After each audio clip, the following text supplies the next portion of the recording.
Oke. Kalau nggak ketemu di sini. Good. Yep. Oke. Sama apa ya? Saya mulai ya. Jadi kawan-kawan semua ya, itu bedanya orang jam terbangnya tinggi, tapi mendarat di MK-nya jarang. Nah kita ini mendarat di MK-nya sering. Jadi ada dua hal yang ingin saya sampaikan dan nanti akan ditambahkan oleh teman-teman ya. Pertama adalah saya menangkap paradoks dari ahli yang diajukan oleh KPU yang bicara soal Sirekap tadi. Kenapa paradoks? Coba lihat. Sepertinya everything is okay, ya kan? Semuanya wah, kalau A, B, C dan lain sebagainya seolah-olah sistem itu sempurna. Tapi yang terjadi adalah banyak sekali kan kesalahan. Sampai 154.541 kali perbaikan. Itu per tanggal 27 Maret. Per tanggal 27 Februari.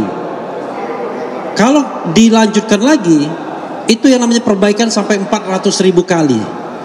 Jadi kalau ada sebuah sistem yang angkanya diperbaiki sampai 400.000 kali, tiba-tiba developernya mengatakan seolah-olah everything is okay, itu kan nggak masuk akal.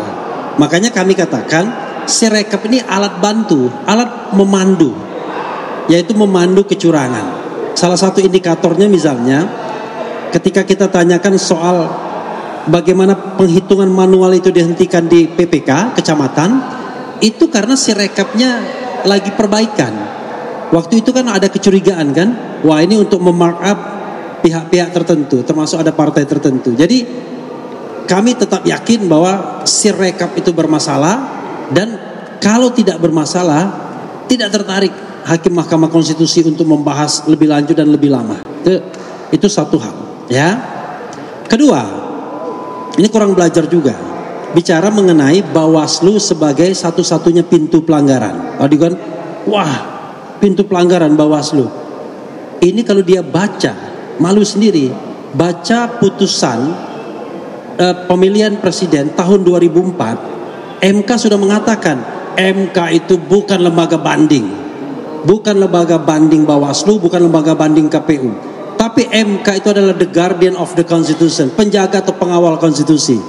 Jadi MK bisa mengecek semua governance pemilu kalau dirasakan memang ada pelanggaran terhadap prinsip-prinsip berpemilu, yaitu langsung, umum, bebas, rahasia, jujur dan adil. Jadi tidak peduli apakah suatu pelanggaran itu sudah ditangani Bawaslu atau tidak, sepanjang MK masih menganggap ada pelanggaran konstitusi sebagaimana kami dalilkan, maka tidak terhalang mahkamah ini untuk memproses. Itu yang harus kita pahami. Yang ketiga, kita paham, anak kecil pun tahu yang namanya hitung manual itu memang yang menjadi official result of the election, ya kan? Hasil resmi, orang udah tahu semua.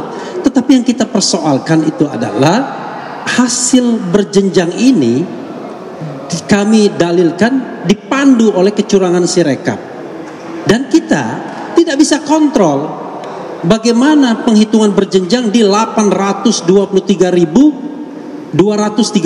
Tadi 236 dia bilang. Padahal kita sebelumnya tahunnya 220. Ya. Nanti dicek 823.220 apa 823.236 TPS di seluruh Indonesia. Karena banyak sekali penggelembungan suara, pemalsuan C hasil dan lain sebagainya. Tidak ada yang bisa mengontrol 823.000 lebih TPS tersebut. Makanya alat bantunya adalah Sirekap. Tapi kalau Sirekap bermasalah, kita nggak punya panduan. Kita tidak punya patokan bagaimana yang benarnya itu. Itu satu sisi, dan mudah-mudahan nanti sisi lain termasuk juga hal-hal lain yang akan berkembang setelah ini. Makasih. Mas Bambang, Mas Billy. Saya izin beberapa hal. Bagian pertama, persidangan tadi menggambarkan apa? Satu, teman-teman KPU hanya menampilkan ahli yang berdasarkan IT dan Sirekap. Itu artinya apa? Dalam hukum ya, semua dalil-dalil permohonan kami tak mampu dibantah oleh KPU. Karena dia tidak menggunakan forum tadi untuk mengcounter dalil-dalil yang kami ajukan, ada 11 dalil. Jadi kami berkeyakinan atau berkesimpulan melalui proses tadi, KPU dengan sengaja tidak menjawab dalil-dalil kami melalui proses pemeriksaan ahlinya. Karena ahlinya semuanya soal IT saja. Padahal di bagian kami, permohonan kami, IT itu kita taruh paling belakang. Itu bagian yang pertama yang sangat penting sekali. Bagian yang kedua yang juga sangat penting, pihak terkait argumennya itu cuma satu. Dari sejak persidangan, argumennya itu apa? Rekapitulasi manual, nggak berubah. Kolega saya Hotman itu nggak ada itu. Jadi dia ngapain datang ke sini begini-begini? Sebenarnya hasilnya nggak perlu ada Hotman. Jadi kalau saya lihat banyak yang tidur pula. Jadi saya mau bilang argumennya itu sederhana, simple, dan tak bermutu sebenarnya. Kan cuma ngomong itu saja. Mari sekarang kita periksa saksi-saksinya. Itu kedua ya. Yang ketiga, yang dipersoalkan oleh kami dalam Sirekap itu bukan sekedar teknologinya, tapi apakah teknologi yang dibangun dengan duit yang begitu banyak bisa dipertanggungjawabkan sehingga tidak terjadi inefisiensi, ineffectiveness. Itu yang terjadi. Karena ini apakah dia akan melanggar prinsip dan azas. Itu yang penting, karena dalil pertama kami itu.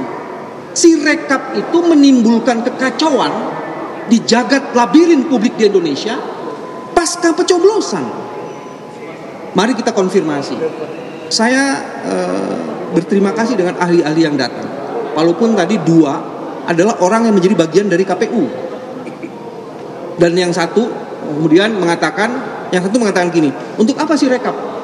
Kalau betul Sirekap tidak diperlukan sesuai dengan keahlian yang pertama, maka kita harus laporkan ini.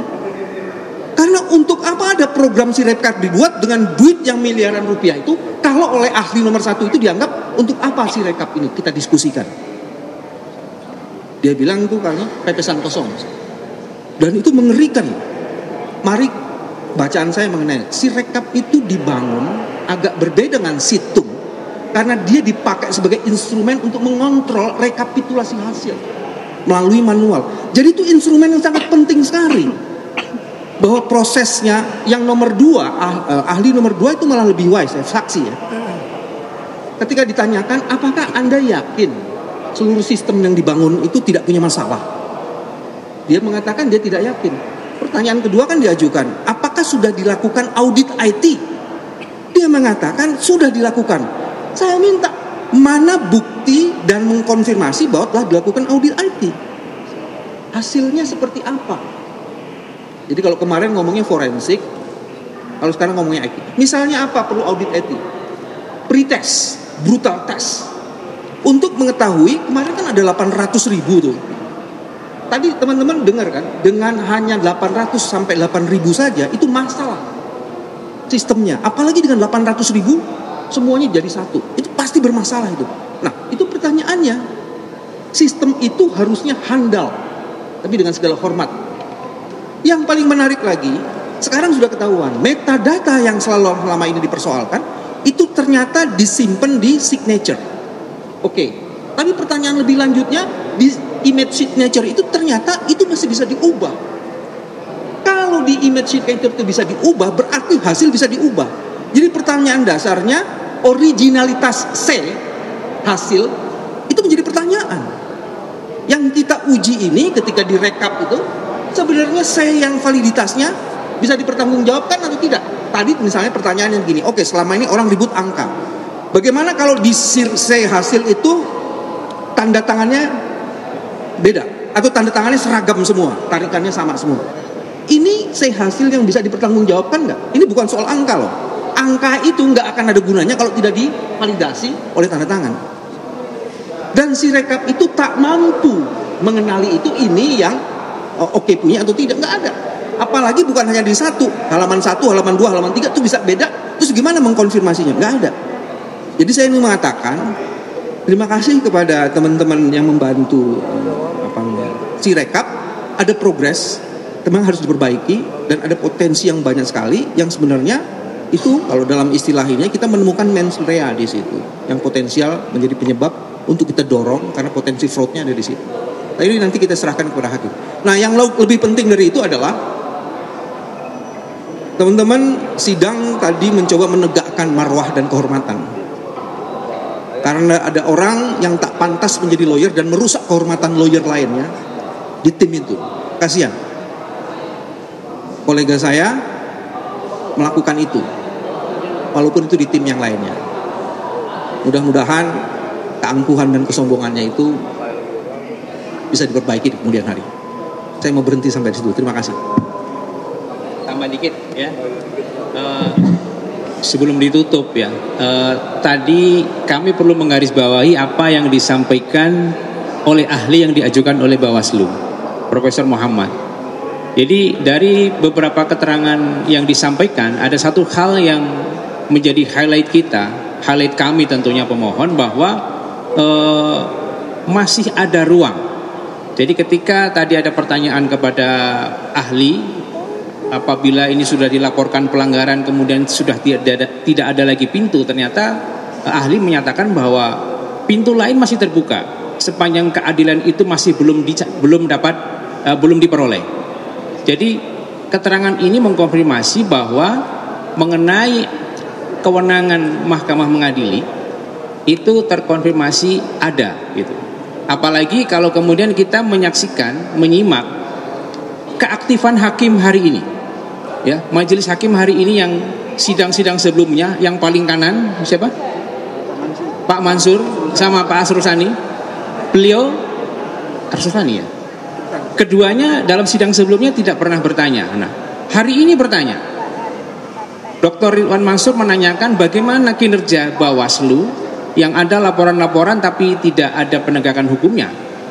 Meskipun dijawab oleh ahli tidak sesuai. Kemudian Dr. Arsul Sani menanyakan bagaimana proses Sirekap itu yang ternyata metadatanya tidak ada, gitu. Apalagi di daerah yang tidak ada internet, tidak ada signal, harus dibawa dulu ke kabupaten kota.